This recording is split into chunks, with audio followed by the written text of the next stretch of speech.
बिस्मिल्लाहिर्रहमानिर्रहीम। ये ईमेल इरशान शेख साहब इन्होंने लिखा है, अस्सलामु अलैकुम वरहमतुल्लाह। मौलाना, मेरा नाम इरशान है, मैं आंध्र प्रदेश से हूँ। अल्हम्दुलिल्लाह मैं आपके असबाक़ पाबंदी से सुनता हूँ। मेरा मसला ये है कि कब्रिस्तान में जाने के आदाब क्या है। मैं देखता हूँ कि लोग कब्रिस्तान में अगरबत्ती फूल वग़ैरह लेकर जाते हैं, लिहाजा मौलाना सुन्नत तरीक़ा क्या है कब्रिस्तान में जाने का, और किस तरीक़े से हम मग़फ़िरत की दुआ कर सकते हैं। जज़ाकल्लाहु खैरन। मैं हमारे इरशान शेख साहब, कब्रिस्तान में जाने का जो मसनून तरीक़ा है, कब्रिस्तान में जाने के जो आदाब है, जब भी आप कब्रिस्तान जा रहे हो तो सबसे पहले वहाँ पे जितने भी लोग हैं जो मर चुके हैं, आराम कर रहे हैं, तो जैसे हम जिंदों को सलाम करते हैं उनको भी सलाम करने का हुक्म है। अल्लाह के नबी सल्लल्लाहु अलैहि वसल्लम की ये दुआ है, अस्सलामु अलैका या अहलल क़ुबूर यग़फ़िरुल्लाहु लना व लकुम व अंतुम लना सलफ़ना व नहनु बिल अथर। यानी ऐ कब्रिस्तान वालों, तुम पर भी सलामती हो और अल्लाह ताला तुम्हारी भी मग़फ़िरत करे, हमारी भी मग़फ़िरत करे, क्योंकि तुम हमारे से आगे चले गए, हम भी तुम्हारे पीछे आ ही रहे हैं। ऐसा नहीं है कि हम दुनिया में परमानेंट रहने वाले हैं। तो ये कब्रिस्तान में जाने का मसनून तरीक़ा है। क़ब्रों को थोड़ा सा ध्यान देते हुए, ये आदाब में से है कि क़ब्रों पे पैर वग़ैरह ना पड़े।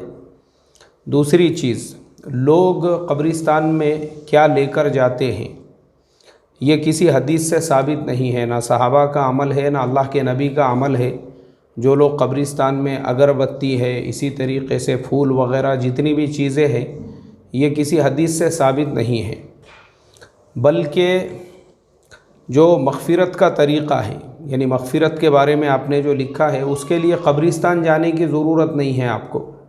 अभी मैं यहाँ पर बैठा हुआ हूँ और अगर मैं 3 कुल पढ़कर, कुल हुवल्लाहु अहद का सूरा 3 मरतबा अगर पढ़ लूँ, जिसका सवाब एक कुरान करीम के बराबर है, और मैं ये नीयत करूँ कि ऐ अल्लाह इसका अजर व सवाब मेरे मरहूम दादा को पहुँच जाए, या मेरे फ़लाने मरहूम रिश्तेदार को पहुँच जाए, या मेरे उस्ताद मोहतरम को पहुँच जाए, या बहुत सारी मरतबा ऐसा होता है कि हमारे किसी अज़ीज़ का, या हम सुनते रहते उलामा का, बहुत से जान पहचान वालों का इंतकाल होता है, तो अब हम उनके कब्रिस्तान तक, वहाँ तक नहीं पहुँच सकते हैं।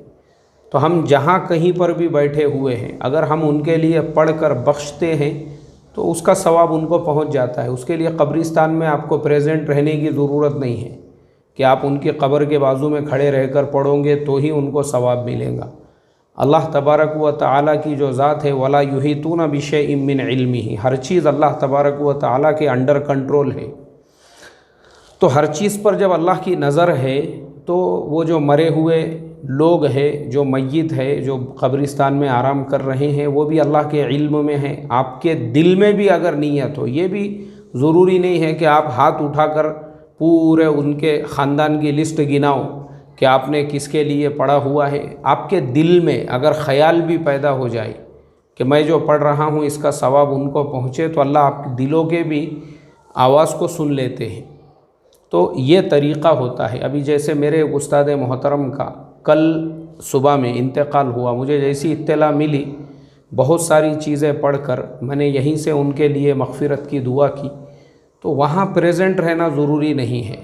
चूँकि हम इंडिया में रहते हैं तो ये हमारे मुल्क के एक तो असरात हैं हमारे ऊपर, और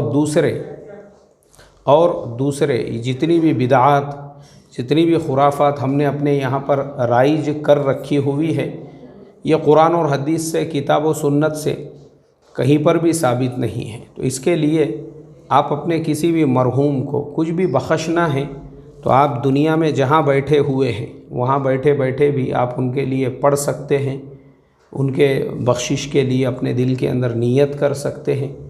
इंशाअल्लाह उनको उसका अजर व सवाब ज़रूर पहुँच जाएगा। अल्लाह तबारक व तआला ऐसे ही मसनून तरीक़े से हम तमाम को अमल करने की तौफ़ीक़ अता फ़रमाएँ। अस्सलामु अलैकुम व रहमतुल्लाहि व बरकातुहू।